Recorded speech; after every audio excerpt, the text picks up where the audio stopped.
ओम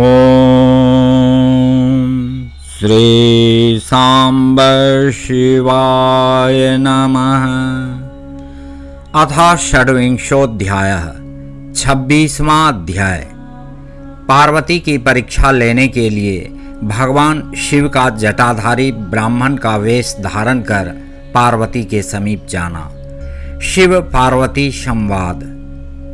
ब्रह्मा जी बोले, हे नारद, उन मुनियों के अपने अपने लोक चले जाने पर जगत स्रष्टा प्रभु शिव ने स्वयं पार्वती के तप की परीक्षा लेने की इच्छा की। प्रसन्न चित्त वे शिवजी परीक्षा के बहाने उन्हें देखने के लिए जटाधारी रूप धारण कर पार्वती के वन में गए।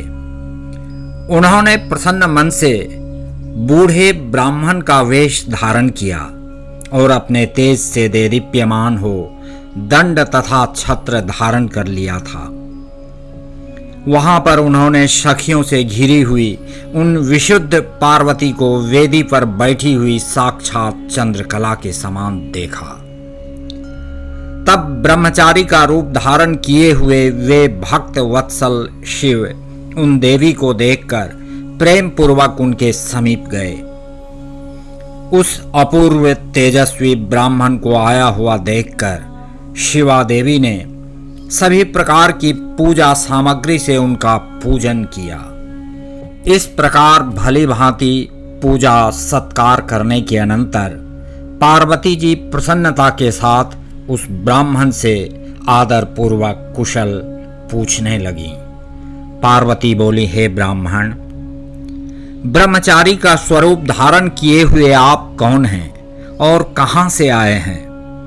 आप इस वन को प्रकाशित कर रहे हैं। हे वेद वेत्ताओं में श्रेष्ठ, यह सब मुझसे कहिए। ब्राह्मण बोले, मैं वृद्ध ब्राह्मण का शरीर धारण किए अपने इच्छानुसार चलने वाला एक बुद्धिमान तपस्वी हूं।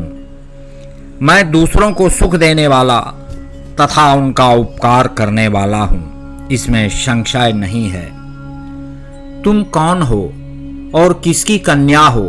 इस निर्जन वन में अकेली रहकर इतनी कठिन तपस्या क्यों कर रही हो, जो मुनियों के लिए भी दुष्कर है?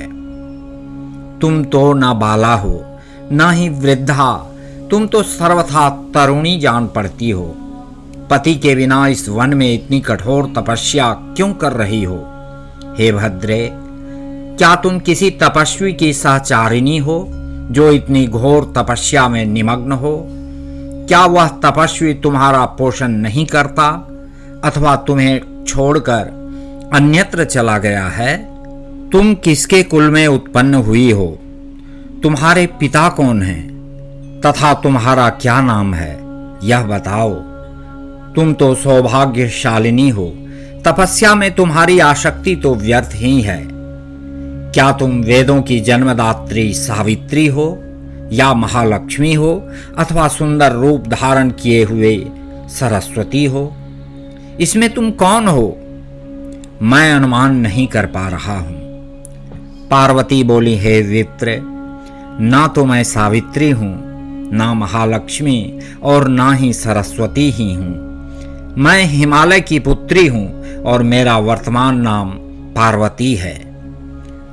पूर्व जन्म में मैं दक्ष की कन्या थी। उस समय मेरा नाम सती था।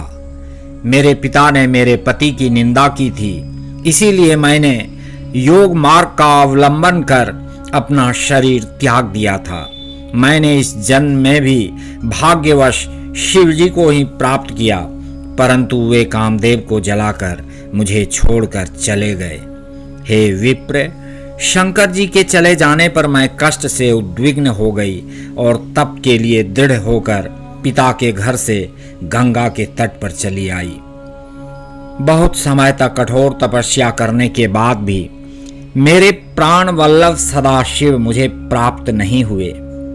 इस कारण मैं अग्नि में प्रवेश करना चाहती थी, किंतु आपको देखकर क्षण मात्र के लिए रुक गई। अब आप जाइए। शिवजी ने मुझे अंगीकार नहीं किया, इसलिए मैं अब अग्नि में प्रवेश करूंगी। मैं जहां जहां जन्म लूंगी वहां भी शिव को ही वर रूप में प्राप्त करूंगी। ब्रह्मा जी बोले, इस प्रकार कहकर पार्वती ब्रह्मचारी द्वारा बारंबार निषेध करने पर भी अग्नि में प्रवेश कर गईं।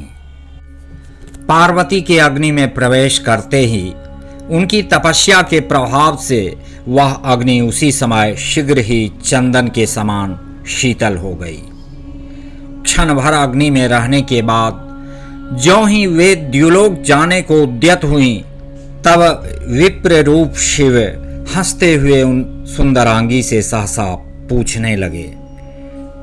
द्विज बोले, हे भद्रे, तुम्हारी यह कैसी तपस्या है? मुझे तो तुम्हारी इस तपस्या का कुछ भी फल नहीं जान पड़ता। इस अग्नि ने तुम्हारे शरीर को भी नहीं जलाया और तुम्हारा मनोरथ भी प्राप्त नहीं हुआ। इसलिए हे देवी, सब प्रकार का आनंद प्रदान करने वाले मुझ विप्रवर के सामने तुम अपना मनोरथ ठीक से कहो। हे देवी, तुम पूर्ण रूप से इस बात को यथाविधि कह दो। परस्पर बातचीत से हमारी तुम्हारी मित्रता भी हो गई, अतः तुम्हें इस बात को गोपनीय नहीं रखना चाहिए। हे देवी, इसके पश्चात मैं पूछना चाहता हूं कि तुम कौन सा वरदान चाहती हो। हे देवी, मुझे सारे वरदान का फल तुम्ही में दिखाई पड़ रहा है।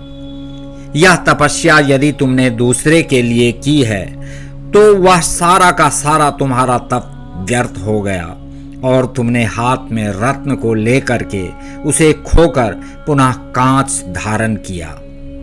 इस प्रकार की अपनी सुंदरता तुमने व्यर्थ क्यों कर दी?